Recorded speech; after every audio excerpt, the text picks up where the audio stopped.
Assalamualaikum warahmatullahi wabarakatuh. Salam sejahtera untuk kita semua. Om Swastiastu, Namo Buddhaya, Salam Kebajikan. Di podcast kedua kali ini, kami akan berbincang-bincang seputar materi manajemen ASN dan pelayanan publik. Sebelumnya, perkenalkan, kami adalah peserta Latsar CPNS Mahkamah Agung tahun 2021.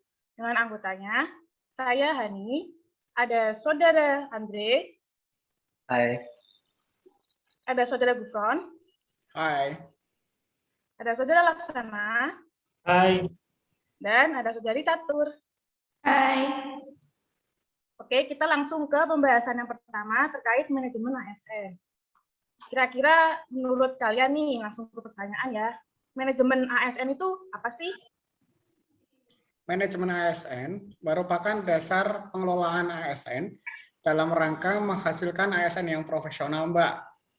Memiliki nilai dasar, etika profesi, bebas dari intervensi publik, bersih dari praktik korupsi, kolusi dan nepotisme, dengan menekankan penataan profesi pegawai sehingga diharapkan tersedia sumber daya ASN yang unggul selaras dengan perkembangan zaman.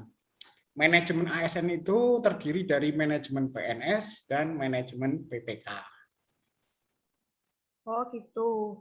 Lalu bedanya PNS sama P3K itu apa ya?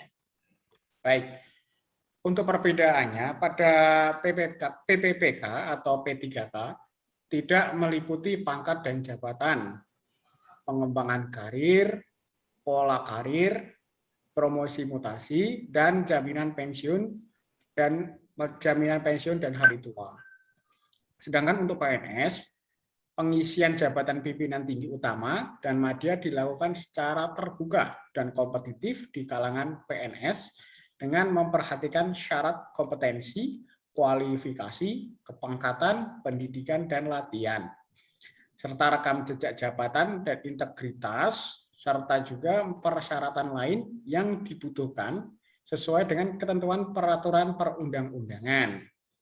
Dalam pengisian jabatan pimpinan tinggi, pejabat pembina pegawaian memberikan laporan proses pelaksanaannya kepada KASN.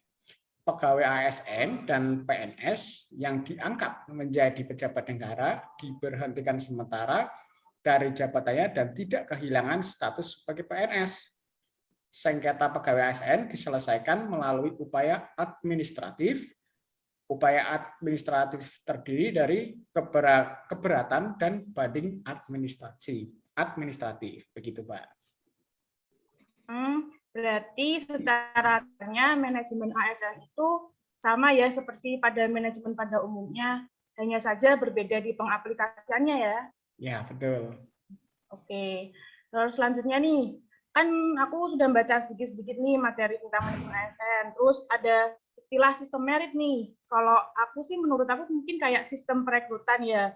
Kalau menurut kalian sistem merit itu apa sih? Terus penerapannya seperti apa? Jadi gini Mbak, sistem merit itu kebijakan dan manajemen ASN yang berdasarkan kepada kualifikasi, kompetensi, dan kinerja secara adil dan wajar dengan tanpa membedakan latar belakang, politik, ras, warna kulit, agama, asal-usul, jenis kelamin, status pernikahan, umur, atau kondisi kecacatan. Nah, terus penerapan sistem merit itu dengan melakukan beberapa tahapan penerapan sistem merit, yaitu diantaranya roadmap penerapan sistem merit pada masing-masing instansi pemerintah, lalu pembentukan dan tugas tim penilai mandiri sistem merit pada instansi pemerintah, lalu penetapan penilaian tingkat penerapan sistem merit pada masing-masing instansi pemerintah, lalu pelaksanaan rekomendasi hasil penilaian penerapan sistem merit pada masing-masing instansi pemerintah, yang terakhir pengawasan dan evaluasi dampak penerapan sistem merit yang sudah dilaksanakan pada instansi pemerintah.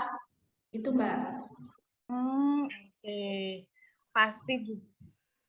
Pasti juga ada ya dasar hukumnya kan, atau aturan mana kan yang sebagai dasar untuk pengawasan dalam sistem perekrutan tersebut untuk mencegah terjadinya hal-hal yang tidak diinginkan. Kira-kira Ada yang tahu nggak dasar hukumnya apa sih?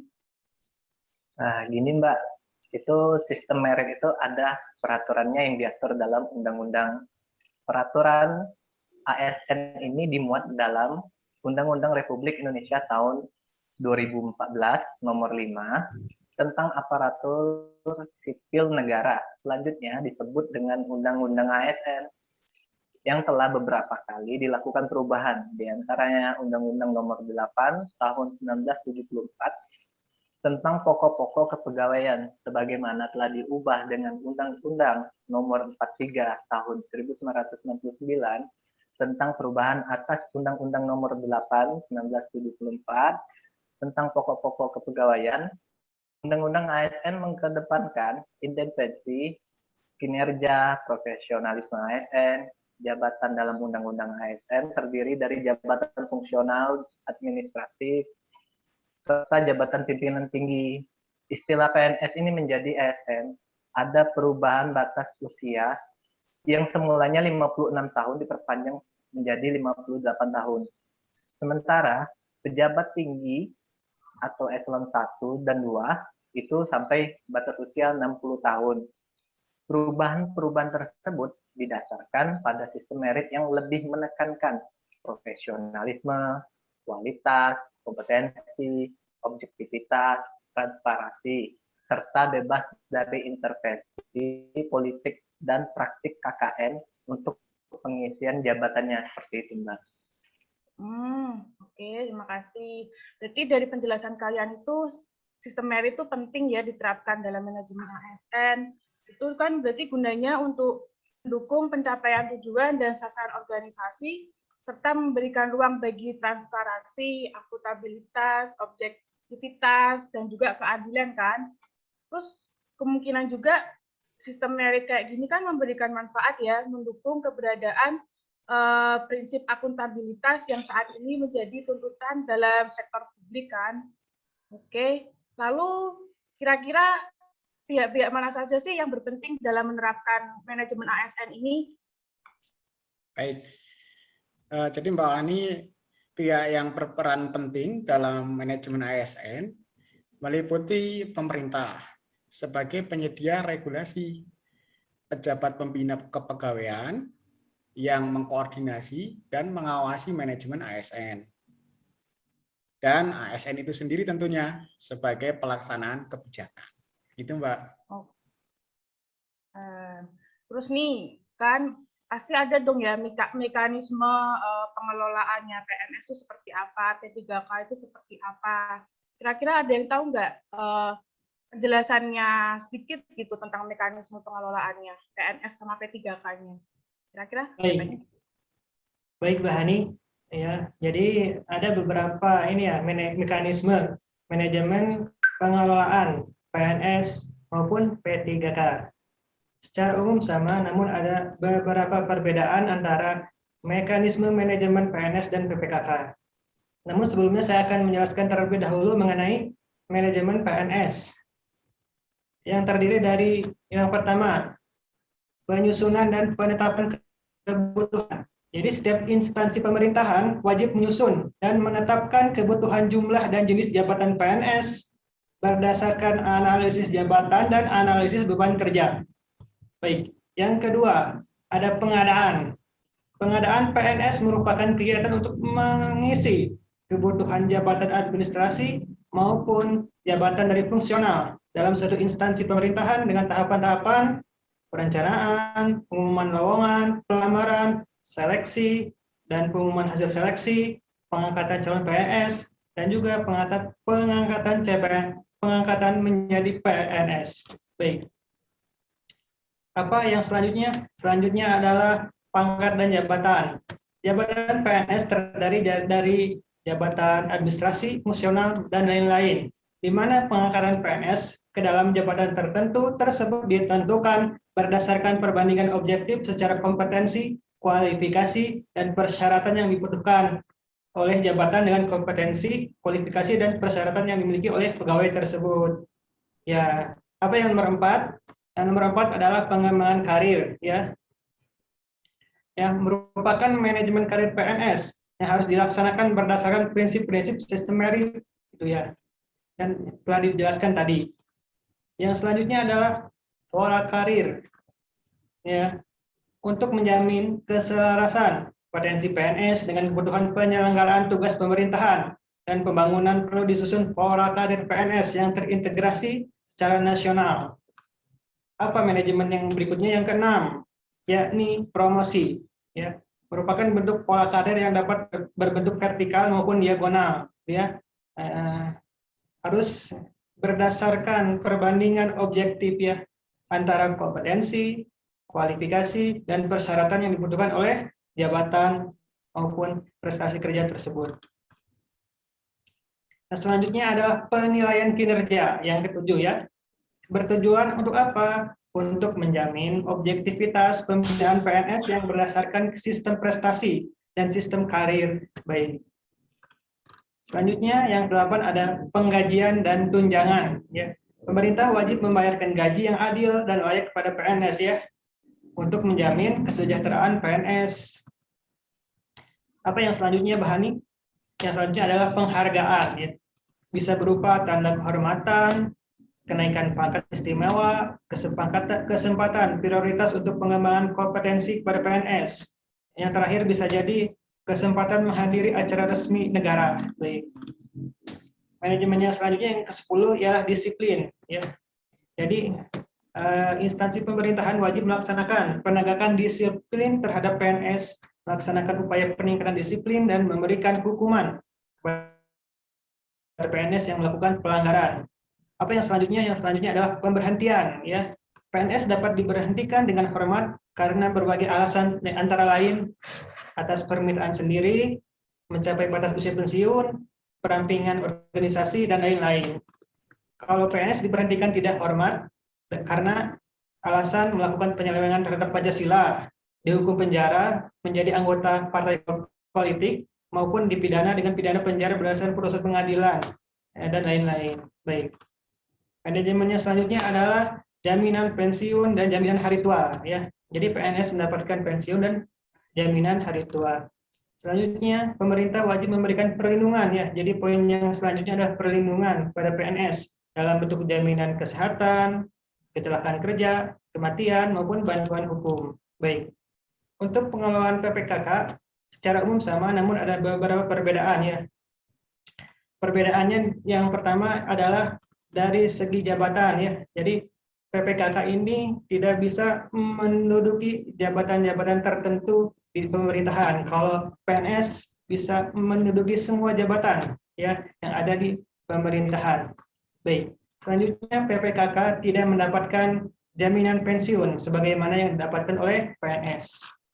Berdasarkan dari penjelasan kalian tadi, aku bisa ngambil kesimpulan ya, manajemen ASN itu, yaitu berarti penerapan sistem merit dalam pengelolaan ASN yang mendukung pencapaian tujuan dan sasaran organisasi dan memberikan ruang bagi transparansi, akuntabilitas, objektivitas, dan juga keadilan.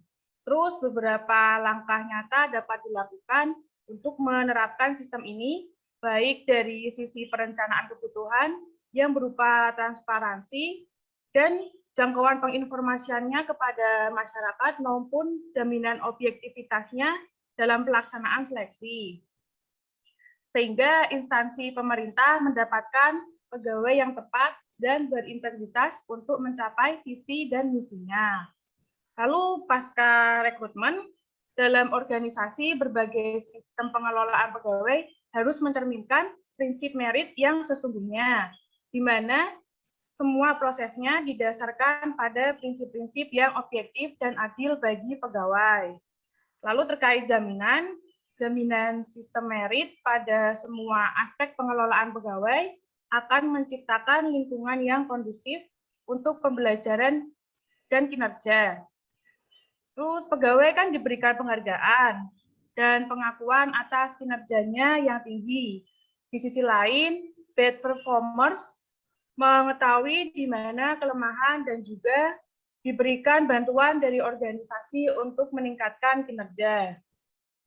Berarti gitu ya, mungkin kesimpulan yang bisa aku ambil terkait manajemen ASN. Pembahasan yang kedua terkait pelayanan publik nih ya. kalau pelayanan publik nih, kalau menurut aku nih ya, mungkin sekitar pemberian layanan atau hak-hak warga negara kan terkait kepentingan pada organisasi tersebut dan harus sesuai dengan aturan dan tata cara yang ditentukan. Lalu kalau menurut kalian tuh pelayanan publik apa ya? Jadi gini Mbak, pelayanan publik itu kegiatan atau rangkaian kegiatan dalam rangka pemenuhan kebutuhan pelayanan sesuai dengan peraturan perundang-undangan bagi setiap warga negara dan penduduk atas barang, jasa, pelayanan administratif yang disediakan oleh penyelenggara pelayanan publik. Oh, terus kemungkinan nih untuk mewujudkan pelayanan yang prima, ada nggak sih prinsip-prinsipnya? Ada Mbak, misalnya pertama nih, ada partisipatif, yaitu pemerintah perlu melibatkan masyarakat dalam merencanakan, melaksanakan, dan mengevaluasi hasilnya dalam kegiatan pelayanan publik. Nah, terus ada transparan, di mana pemerintah itu sebagai penyelenggara pelayanan publik harus menyediakan akses bagi warga negara untuk mengetahui segala hal yang terkait dengan pelayanan publik yang diselenggarakan. Nah, sehingga masyarakat juga harus diberi akses sebesar-besarnya untuk mempertanyakan dan menyampaikan pengaduan apabila mereka merasa tidak puas dengan pelayanan publik. Lalu ada namanya responsif, di mana pemerintah wajib mendengarkan dan memenuhi tuntutan kebutuhan warga negaranya. Lalu ada tidak diskriminatif, di mana pelayanan publik yang diselenggarakan itu tidak boleh dibedakan antara suatu warga negara dengan warga negara yang lain. Lalu ada namanya mudah dan murah, di mana persyaratan yang dibutuhkan harus masuk akal dan mudah untuk dipenuhi serta biaya yang dibutuhkan masyarakat untuk mendapatkan layanan tersebut terjangkau oleh seluruh warga negara. Lalu ada namanya efektif, efisien. Penyelenggaraan pelayanan publik itu harus mampu mewujudkan tujuan-tujuan yang hendak dicapainya dan cara mewujudkannya dilakukan dengan prosedur yang sederhana, tenaga kerja yang sedikit, dan biaya yang murah. Lalu ada namanya aksesibel, di mana pelayanan publik yang diselenggarakan harus dapat dijangkau oleh warga negara yang membutuhkan.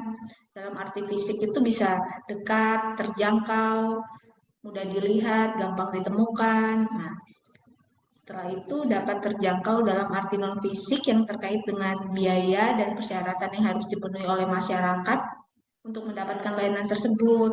Nah, lalu ada namanya akuntabel, di mana semua bentuk penyelenggaraan pelayanan publik itu harus dipertanggungjawabkan secara terbuka kepada masyarakat.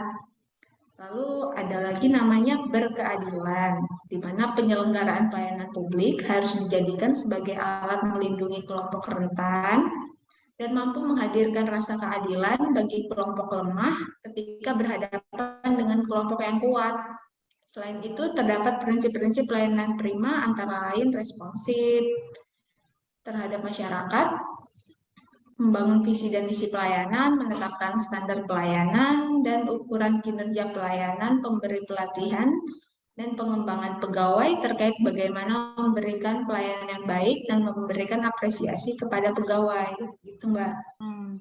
Terus, kira-kira yang berperan penting atau pihak yang berperan penting dalam mewujudkan pelayanan yang prima itu siapa?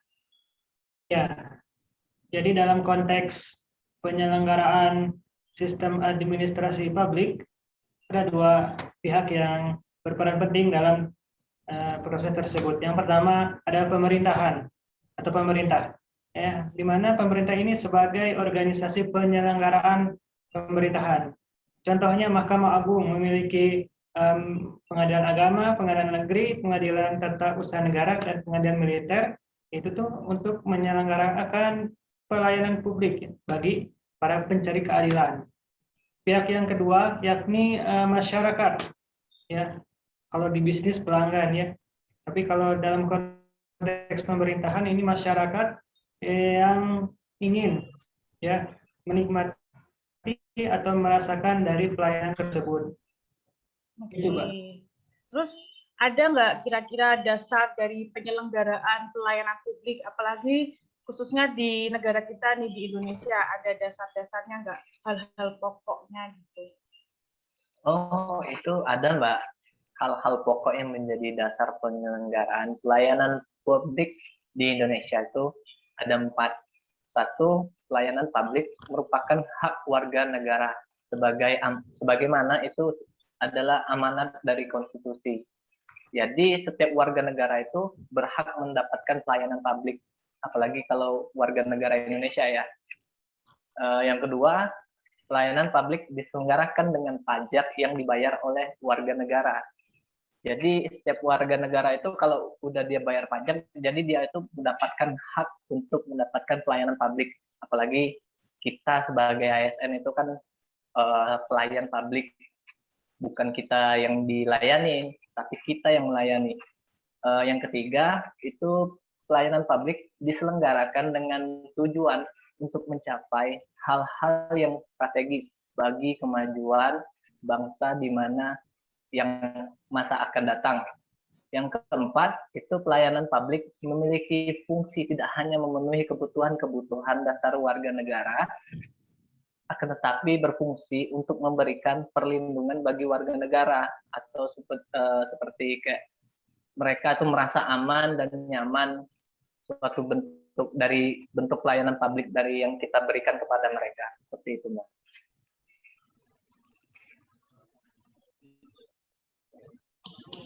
Oke.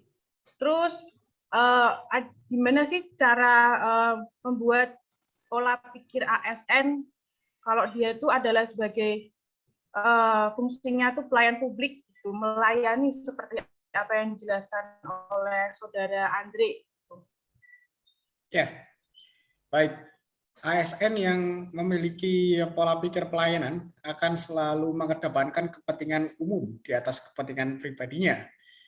Jadi seorang ASN yang pola pikirnya sudah terbentuk akan berpikir jauh ke depan. Terkait dengan pertanyaan pola pelayanan publiknya itu, meliputi yang pertama, masyarakat berhak memperoleh pelayanan dari pemerintah. Yang kedua, masyarakat juga membayar pajak untuk membiayai pembangunan. Yang ketiga, mendukung tercapainya tujuan negara. Dan yang keempat, dalam layanan yang diberikan terdapat perlindungan dari pemerintah. Jadi dengan memiliki pola pikir seorang aparatur sipil negara akan berorientasi pelayanan karena gaji yang dia peroleh berasal dari rakyat, sehingga ia harus memantaskan kinerjanya sesuai dengan gaji yang ia terima. Oke. Ini bisa aja aku juga berpendapat ya, kemungkinan jadi PNS tuh harus punya mindset melayani ya, jadi jangan meminta untuk dilayani seperti apa yang dijelaskan sama Bang Andri juga. Jadi ketika kita memberikan pelayanan kepada penerima layanan, terus kedepannya setiap orang yang berstatus sebagai PNS nih, diharapkan bisa menyadari bahwa dirinya adalah seorang pelayan publik. Terus jika kesadaran tersebut sudah muncul di setiap PNS, harapan tentang integritas dan moralitas PNS akan semakin baik dan terwujudkan. Selain itu juga bisa memberantas korupsi yang kita harapkan di birokrasi Indonesia ini, kalau kita berpikirnya mindsetnya untuk melayani gitu. Terus yang selanjutnya nih pertanyaannya, budaya pelayanan yang baik itu seperti apa yang akan memberikan dampak positif terhadap kinerja dari instansi tersebut? Jadi budaya pelayanan akan berjalan dengan baik apabila terbangun kerja tim di dalam internal organisasi. Lalu faktor lain yang perlu diperhatikan dalam membangun budaya pelayanan adalah pemahaman tentang pelayanan prima. Lalu ada pemberian pelayanan prima yang akan berimplikasi pada kemajuan organisasi. Apabila pelayanan yang diberikan baik, maka organisasi akan menjadi semakin maju. Lalu pemberian budaya pelayanan prima menjadi modal utama dalam memberikan kepuasan pelanggan. Oke. Terus nih, di dalam pelayanan publik kan ada etiket nih. Ada etiket, ada etika. Kita kan pasti udah tahu ya istilah etiket. Kalau istilah etika, maaf. Nah, kalau etiket itu apa terhadap pelayanan publik? Etiket pelayanan yang perlu diperhatikan oleh ASN terhadap pengguna jasa, dalam hal ini masyarakat pada umumnya, adalah sebagai berikut. Mungkin yang pertama ini sikap atau perilaku, lalu ekspresi wajah, penampilan, cara berpakaian, cara berbicara, cara mendengarkan, dan cara bertanya. Kemudian dalam pemberian pelayanan kepada masyarakat, ada beberapa dasar etiket yang seharusnya dilakukan oleh ASN. Yang pertama, politeness, yaitu sikap sopan yang harus diperlihatkan kepada pihak lain dalam suatu komunikasi. Contohnya seperti ini. Satu, perlu diatur kata-kata yang akan diucapkan. Yang kedua, penyampaian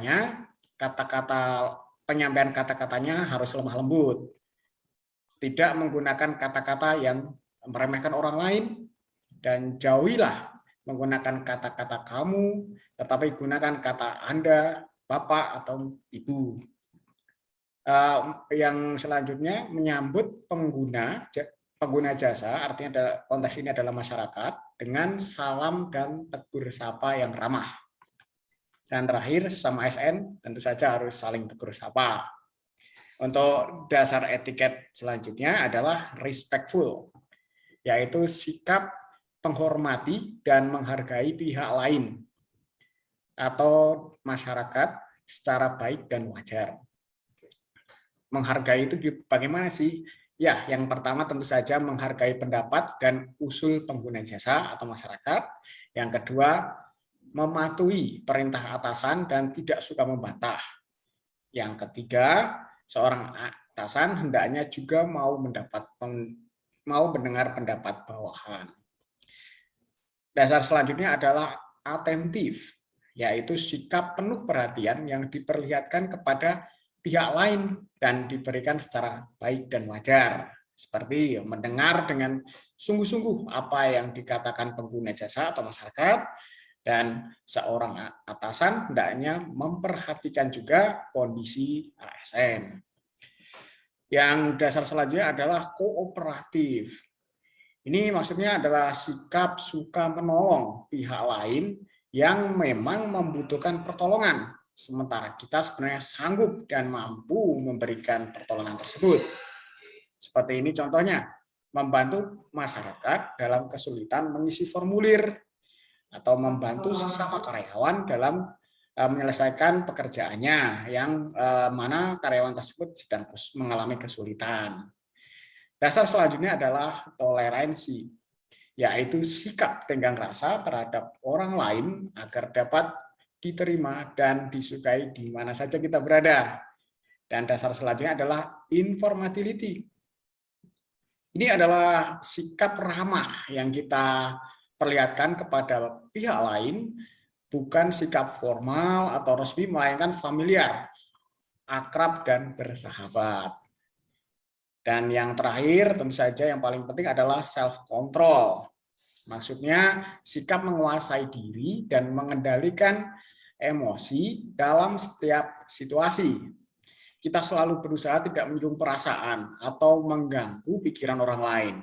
Dengan kata lain, kita harus memiliki kesabaran dalam menghadapi masyarakat pengguna jasa kita, terutama bersikap sabar terhadap pengguna jasa kita yang mungkin merepotkan, agar ia tidak kecewa, mungkin juga membuat orang lain marah. Sebaliknya, kita sama sekali tidak terpancing dengan sikap emosional pada pihak yang kita hadapi tersebut. Gitu, Mbak. Itu kan terkait dasar-dasar etiket ya terhadap ASN. Lalu kalau praktik etiketnya dalam pelayanan gitu secara umumnya kira-kira apa? Baik. Jadi sebelum kita mengetahui praktik etiket dalam pelayanan, kita harus mengetahui dulu perbedaan etika dan etiket. Ya. Kalau etika secara simpelnya ya, etika adalah baik atau salahnya, benar atau salahnya suatu perbuatan. Ya. Kalau etiket adalah tata cara dari norma tata cara dari etika tersebut. Ya, contoh, kalau kita bertemu dengan orang lain harus menyampaikan salam. Kalau tidak menyampaikan salam berarti tidak beretika. Ya. Itu contoh etika. Kalau etiket, kalau kita bertemu dengan orang lain, ya harus mengucapkan salam. Caranya adalah misalkan berjabat tangan, mengucapkan assalamualaikum, dan juga menatap mata, gitu. Ya. Nah, di sini praktik etiket dalam pelayanan bisa meliputi etiket dalam menyampaikan salam, berjabat tangan, bertamu maupun menerima tamu, etiket menelpon pelanggan, bisa juga etiket dalam menangani keluhan pelanggan, di mana tersebut terdapat cara-cara yang terperinci ya dalam etiket tersebut. Lalu kan kalian ini kan udah bakal jadi ASN nih. Lalu seandainya kalian melihat instansi kalian pelayanan publiknya tuh kurang, terus kontribusi kalian dalam meningkatkan pelayanan publik tuh gimana sih kira-kira? Kontribusi kita sebagai ASN untuk memperbaiki pelayanan publik itu, satu, kita sebagai ASN bisa menerapkan itu 4R, 3S. 4R-nya itu rapi, responsif, ringkas, dan rajin. Dan sementara 3S-nya itu seperti yang kita ketahui, itu senyum, salam, sapa, itu sangat wajib. Yang kedua, membuat SOP pelayanan yang memuat prosedur, persyaratan, biaya atau tarif yang dikenakan, serta batas waktu penyelesaian. Jadi orang-orang tuh merasa tahu akan gimana sih prosedurnya, terus apa-apa aja sih persyaratannya, terus berapa biaya administratifnya yang harus mereka bayar, serta mereka juga perlu tahu waktu batas penyelesaiannya itu. Yang ketiga itu memberikan sistem reward dan punishment kepada ASN yang memberikan inovasi dan peningkatan pelayanan ASN yang tidak sesuai standar. Yang keempat, mengundang pihak luar untuk memberikan pelatihan kepada petugas PTSP terkait bagaimana melayani masyarakat yang baik dan benar. Seperti itu, Mbak. Oke. Terus nih, untuk pengalaman sedikit ya kalian, ada dong yang mau ceritakan nih terkait pelayanan publik yang pernah kalian dapatkan gitu. Terus kapan, kira-kira di mana gitu. Mau salah satu apa dua orang dari kalian deh ceritakan sedikit aja pengalamannya. Oke, jadi saya nih Mbak, saya kan pernah melakukan perekaman IKTP nih di Dukcapil setempat. Nah, proses pendataannya itu tidak sesuai antrian, sehingga menyebabkan tidak teratur kan kalau begitu. Nah, jadi ada pemohon pembuat IKTP itu yang datang lebih awal, terdahului oleh orang-orang yang punya kenalan dengan petugas Dukcapil itu, makanya itu kan yang bikin jadi nggak tertib gitu. Oh, itu sih pengalaman saya. Itu pengalaman ya, yang maksudnya pengalaman kurang ya, negatif ya. Kalau pengalaman yang baik di antara kalian ada? Oke, saya pernah mengalami pelayanan terpadu yang memuaskan di rumah sakit.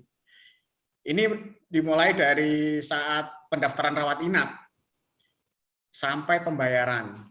Saat mendaftar rujukan rawat inap itu, tempat pendaftarannya sangat nyaman, diiringi dengan fasilitas live musik, bahkan ada pengunjungnya, ada penyanyinya di sana. Selain itu, catatan pembayaran atau billing ya, ini selalu diinformasikan melalui email setiap hari, setiap pagi itu sudah ada billingnya. Ini juga bermanfaat bagi saya sebagai pengguna jasa rumah sakit, karena kita tahu ya billingnya terupdate begitu. Mungkin kemudian setiap pasien juga saat selesai menjalani rawat inap dan dinyatakan bisa pulang oleh dokter, mendapatkan sebuah merchandise. Ini bagus banget untuk kenang-kenangan pasien saat dilayani di rumah sakit tersebut. Bagus juga ya pelayanannya yang diceritakan sama pengalamannya Saudara Gufron. Dan nggak terasa juga nih udah sampai cerita pengalaman dari sesi terakhir. Sekarang kita tanya pendapat dari rekan-rekan sekalian terkait pembahasan kita tadi. Oke, silakan. Manajemen ASN itu jadi pengelolaan ASN untuk menghasilkan pegawai ASN yang profesionalis dan memiliki dasar terus bertanggung jawab, beretika profesi, bebas dari intervensi publik, intervensi politik maksud saya, bersih dari praktik korupsi, kolusi, nepotisme, jujur dan adil melalui pembinaan berdasarkan sistem prestasi kerjanya. Sedangkan kalau pelayanan publik itu menurut saya itu kegiatan atau rangkaian kegiatan dalam rangka pemenuhan kebutuhan pelayanan sesuai dengan peraturan perundang-undangan bagi setiap warga negara dan penduduk atas barang, jasa, dan atau pelayanan administratif yang disediakan oleh penyelenggara pelayanan publik, yaitu setiap institusi penyelenggara negara, korporasi, lembaga independen yang dibentuk berdasarkan undang-undang untuk kegiatan pelayanan publik, dan badan hukum lain yang dibentuk semata-mata untuk kegiatan pelayanan publik. Itu, Mbak. Ya, jadi menurut saya, ya, manajemen ASN adalah suatu kegiatan ya yang terdiri dari rekrutmen, yang contohnya adalah pengadaan.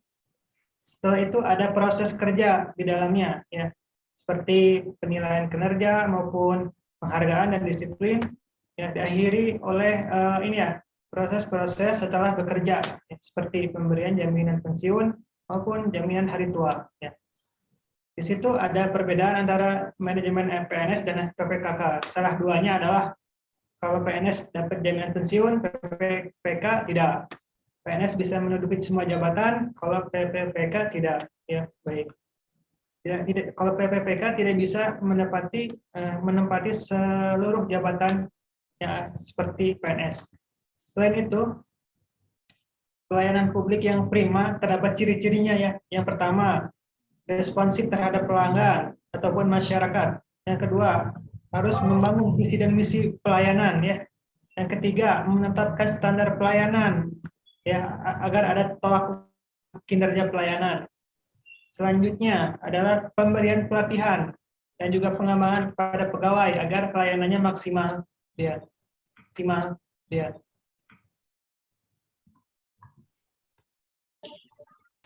Lagi azan. Oke, mute, Mbak. Mute. Ya. Sebentar. 1, 2, 3. Mulai ya. Aku dulu ya. Oke. 1, 2, 3. Tar. Skrimnya tadi. Ya. Seperti yang dijelaskan oleh Saudara Laksana dan Saudara Andre tadi, mengenai manajemen ASN itu sangat penting ya sebagai elemen dalam penyelenggaraan tugas pemerintahan dan pembangunan nasional melalui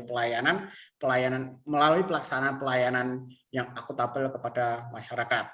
Nah, untuk pelayanan publik ini, seorang ASN harus mempunyai prinsip untuk melayani masyarakat di atas kepentingan pribadi. Artinya kita juga harus bisa menerima dengan mengutamakan pekerjaannya, dan kita juga bisa memberikan pelayanan yang ramah, cepat, santun, dan tentu saja yang responsif. Begitu. Kalau menurut saya nih, manajemen ASN itu lebih menekankan kepada pengaturan profesi pegawai sehingga diharapkan agar selalu tersedia sumber daya ASN yang sesuai dengan perkembangan zaman. Sedangkan pelayanan publik itu lebih menekankan pada pemberian layanan yang sebaik-baiknya sesuai dengan aturan. Itu menurut saya.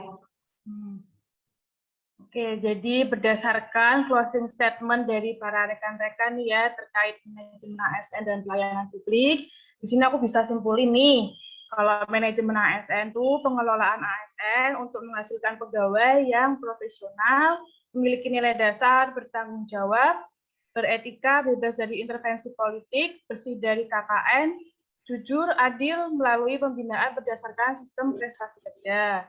Lalu kalau yang pelayanan publik, berarti di sini ASN yang berfungsi sebagai pelayanan publik tidak hanya memenuhi kebutuhan masyarakat saja, tetapi juga ada aturan yang harus dilakukan secara tepat agar mewujudkan. Jadi ada kekurangan dalam pelayanannya, kita nih ya sebagai ASN hendaknya berkontribusi dalam meningkatkan atau memperbaiki kualitas pelayanan publik seperti tadi yang sudah disampaikan oleh Mas Ade, ada yang membuat SOP atau memberikan 4R dan 3S. Segitu mungkin kesimpulan yang bisa kita ambil dari pembahasan ini ya. Oke teman-teman, demikian pembahasan kelompok kami terkait manajemen ASN dan pelayanan publik. Apabila ada kurang lebihnya dalam pembahasan kali ini, mohon maaf, dan semoga pembahasan kelompok kami ini memberikan manfaat dan ilmu bagi para pendengar. Sekian, terima kasih. Wassalamualaikum warahmatullahi wabarakatuh.